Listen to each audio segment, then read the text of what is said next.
Hello, and welcome to my 31st October. I'm Lucky27, and this is a series of stories I have often told about my life. This is part 2 of the story entitled Down at the Crossroads. By the time I had to get up for school, I had forgotten about everything.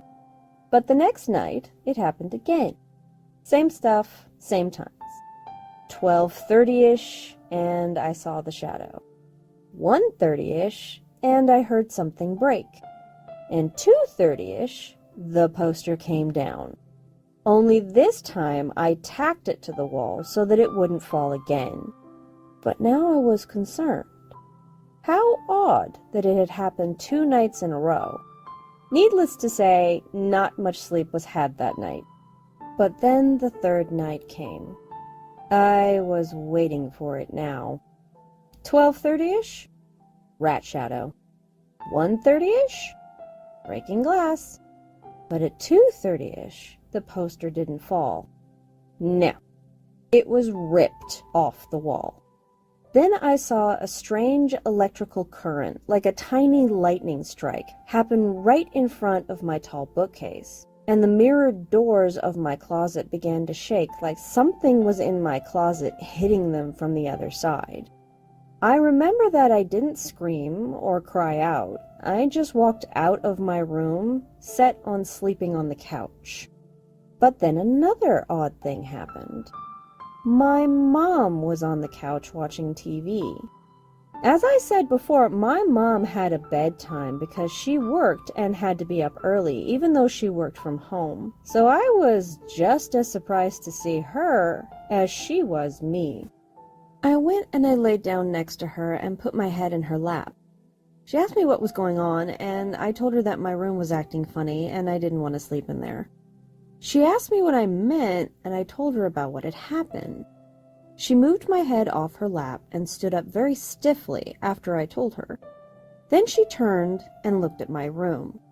Now, to explain a little, my mom is wicked powerful when it comes to spiritual warfare.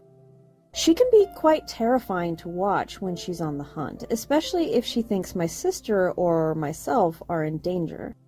The look on her face was one of calm focus, and she very gently asked me to show her.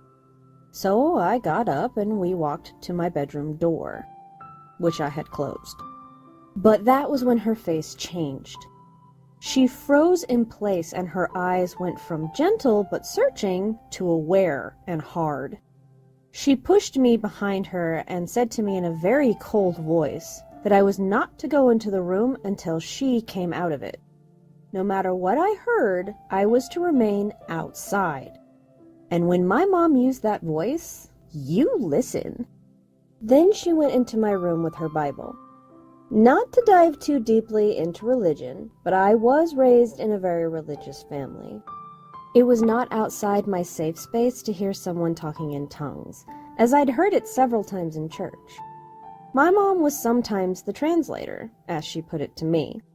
She said that when someone talks in tongues, it's God speaking through that person, and sometimes he gives someone else the translation by filling them with the Holy Spirit. And they just know what was said. I know there's supposed to be more to it, but that's how she explained it to a 5-year-old. So hearing tongues was nothing new to me. But when I heard my mother's voice talking in tongues, I knew that it wasn't her. And it scared me. I don't know if it was the Holy Spirit or God or something else, but my mom was in a battle in my room with something that warranted that language and that voice. She was in there for maybe a minute, but it felt like forever. And when she came out, she looked pissed off. She grabbed my shoulders and gave me a little shake to make sure she had my attention. Then she looked me dead in the eyes and growled out, "This stops now. You are at a crossroads and you can either choose the light or the darkness. That thing in there was sent to push you over to the darkness. Pick the right side." Then she released my shoulders and put her Bible in my hands. When I looked back up from the Bible, it was my mom's gentle face again.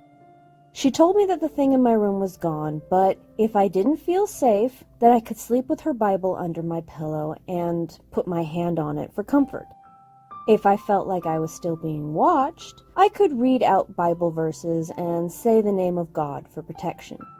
Then she turned off the TV and went to bed. I didn't sleep.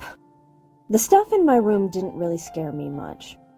But my mom, however, scared the crap out of me. Needless to say, certain tastes in movies and books changed a bit after that. I still love me a good horror story, but I am careful with this stuff now. Many years later, I talked about that night with my mom, and I told her how much she had scared me. More so than what had happened in the room. She laughed and said that she hadn't meant to scare me, but she needed to drive home how close I had been to the darkness, and that it wanted me to fall in. I asked her why it would bother with a 15-year-old girl of no importance, and she told me that we'll never know who I might have become if I had chosen the wrong path. People who follow the darkness gain power so that they can bring more darkness into the world. There is every possibility that I, and what I am able to do, could have been a great asset to spreading darkness. But I try instead to spread light, joy, and comfort. I may never make much of myself, but at least I have the light. I asked her what it was that had been in my room, and she said that there were many names for what was in my room. A demon, a servant of Satan, a wraith, poltergeist. It didn't matter. It was no ghost of someone who had once lived. It was sent to me and didn't find me by accident. I could call it whatever I wanted, but it was from a place without the love or light of God. I don't know or care what you believe in. God, or whatever you might call it, has many names and faces. I believe. I have faith, not just in one thing or entity. I call mine God, and he used my mom to save my life that night. Of that I have no doubt. The darkness is easy to fall into. Choose the light. Thank you for watching. I hope you enjoyed the journey. I'm not sure how often I'll be posting something here, so leave a like, hit the subscribe button and the bell so you get updated when I do post. If you have questions or want to know more about something I've said, leave a comment and maybe I'll make a video explanation on the subject. But please be polite and courteous with the comments. My feelings don't get hurt, but the world has enough hate and judgment in it. It doesn't need yours on this video. If you think you know who I am, please don't leave a comment guessing my identity. Just send me an email at the address in the description box.